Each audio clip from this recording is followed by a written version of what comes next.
লক্ষ্মীপুরে ইটভাটার কাজে ব্যবহার করা হচ্ছে কৃষিকাজে ব্যবহৃত ট্রাক্টর। এতে দিনের পর দিন ট্রাক্টরের চাকায় ক্ষতবিক্ষত হচ্ছে এলাকার সকল রাস্তাঘাট। মাত্রাতিরিক্ত কম্পনে রাস্তার ইট পাথর উঠে গিয়ে বড় বড় গর্তের সৃষ্টি হচ্ছে। এর ফলে অন্যান্য যানবাহনের চলাচল হয়ে যাচ্ছে ঝুঁকিপূর্ণ। যদিও জেলা প্রশাসন বলছে ব্যবস্থা নিচ্ছে তারা। লক্ষ্মীপুর জেলা জুড়ে রয়েছে ১৫০ শতাধিক ইটভাটা।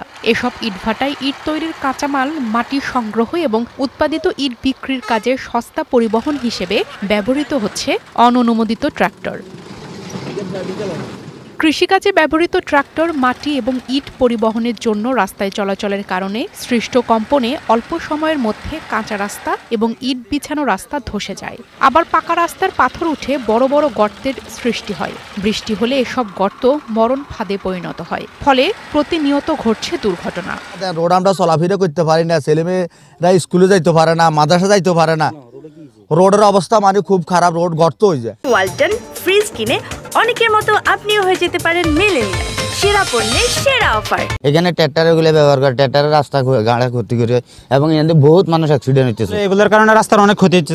এগুলোর তো ধরনের যে কম্পনটা, ওই কম্পনের কারণে রাস্তা ফাঁসের দিকে ভেঙে পড়ে। এগুলোর চাক্কা বড়, এগুলা যখন ব্রেক মারার সাথে রাস্তা ভাঙে যায়। ঊর্ধ্বতন কর্তৃপক্ষের নিকট আবেদন থাকবে, হয় আপনারা ট্রাক্টরগুলি বন্ধ করার ব্যবস্থা করেন, না হয় ট্রাক্টর উপযোগী রাস্তা কিন্তু নির্মাণ করা সম্ভব। যদিও জেলা প্রশাসক জানাচ্ছে অবৈধ এসব যান বন্ধে জরিমানা করা হচ্ছে ইটভাটার মালিকদের।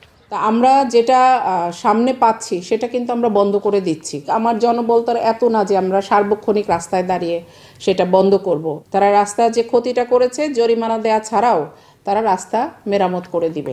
সড়ক রক্ষায় প্রশাসন কঠোর ব্যবস্থা নেবে, এমনটাই প্রত্যাশা সচেতন মহলের। DBC news desk.